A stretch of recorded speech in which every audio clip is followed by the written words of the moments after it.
I going to review today? Well, it's gold. It's got to be a great NES classic, right?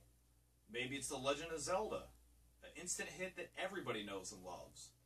Or maybe the not-so-well-received Zelda 2, Link's Adventure. Or maybe rarer still, one of the Nintendo World Championship cartridges that I somehow got out of somebody's personal collection. Or went on eBay and paid thousands of dollars for. No, I'm afraid it's none of those. But a gold-coated piece of shit by the name of The Fantastic Adventures of Dizzy by Codemasters, or as I like to call them, Crap Masters. There's so much wrong with this game right off the bat. I can see where they're going with this. They're making it gold, trying to think, oh, well, it's some limited edition cart. You know, it's going to be great, just like The Legend of Zelda or something. What a bunch of dicks. Don't do that. You're trying to fool little kids into thinking this is actually a playable game. But instead, it's just a gold-covered miscreant. For starters, on the back, it's one of these weird-ass games that has the switch where it says, leave it in position A, and the game should work normally. But if that doesn't work, then put it in position B. But if that doesn't work, I guess you're just fucked. There's only position A and B, so that's $50 well spent right there. Number 2, there is no Nintendo seal of approval on this cartridge. Anytime you see that, my God, just run for the hills. Who the fuck wants to play as an egg? Are you catering to retards? Like, you need a good character like Crash Bandicoot, or Mario and Luigi, Bowser, something people are going to remember. Nobody's going to remember an egg in a safari hat with a periscope. So, right off the bat, if you got this game for Christmas, you'd be on your knees crying in front of your tree. Codemasters, absolutely brilliant. Yeah, right, I'm sure it will be brilliant, or an absolute piece of horse shit. Okay, so this is the Fantastic Adventures of Dizzy as presented by Camerica. And you can see the title screen here. You have Dizzy, who is an egg with arms and legs, and it's showing a lot of the activities that Dizzy can do. Dizzy can really only jump. He can't attack. You have to time his attacks to go under various enemies and obstacles he meets, which shows that there. And it looks like he's picked up a football or a bean, or I don't know what that is. And he goes ahead and plants that there, and it looks like a beanstalk or maybe a piece of asparagus or something grew out of the ground that he climbs up, and he's after the diamond. Gangsta Dizzy right there. And the storyline's pretty lame. Daisy, another female egg, has been captured by the evil wizard Zax. Only Dizzy is brave enough to start his greatest adventure, yada yada yada. Same old thing we've heard a million times. Absolutely terrible. And so you start off in your treehouse here, and Dizzy's first big problem is, aside from his furniture being triple the size of him, is that he's locked himself inside his house. And you can see here, there's his door key, which he keeps up in the rafters for some reason.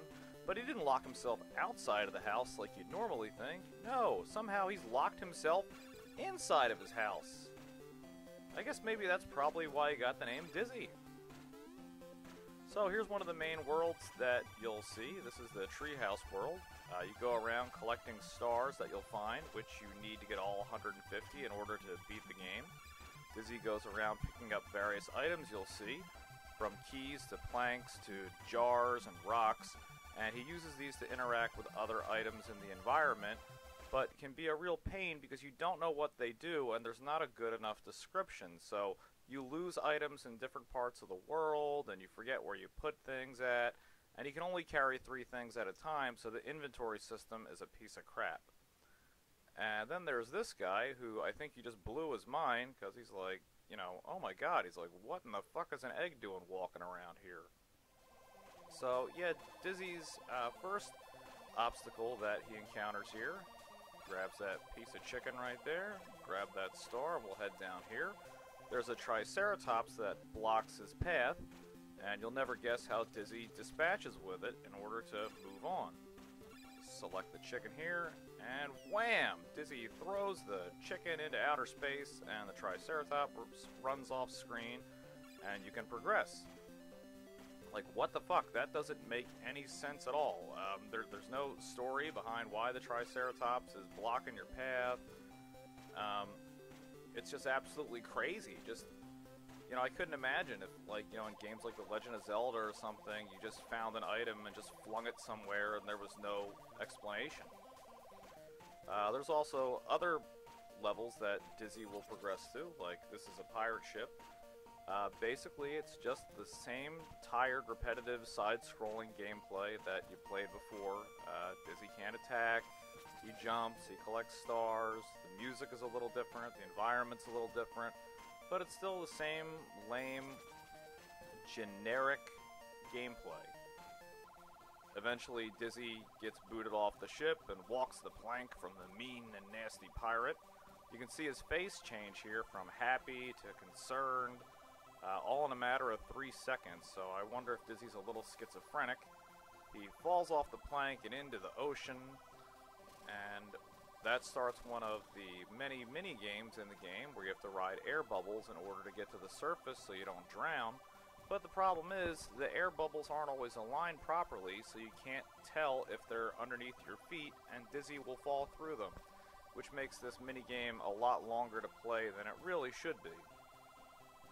There's also another game where Dizzy rides downstream in a barrel and avoids goblins throwing rocks at him and alligators. Just another trial and error mini-game here. Really boring. You don't interact with the environment at all very much. And then there's this horrid nightmare of a minecart minigame where all it is just a series of memorization.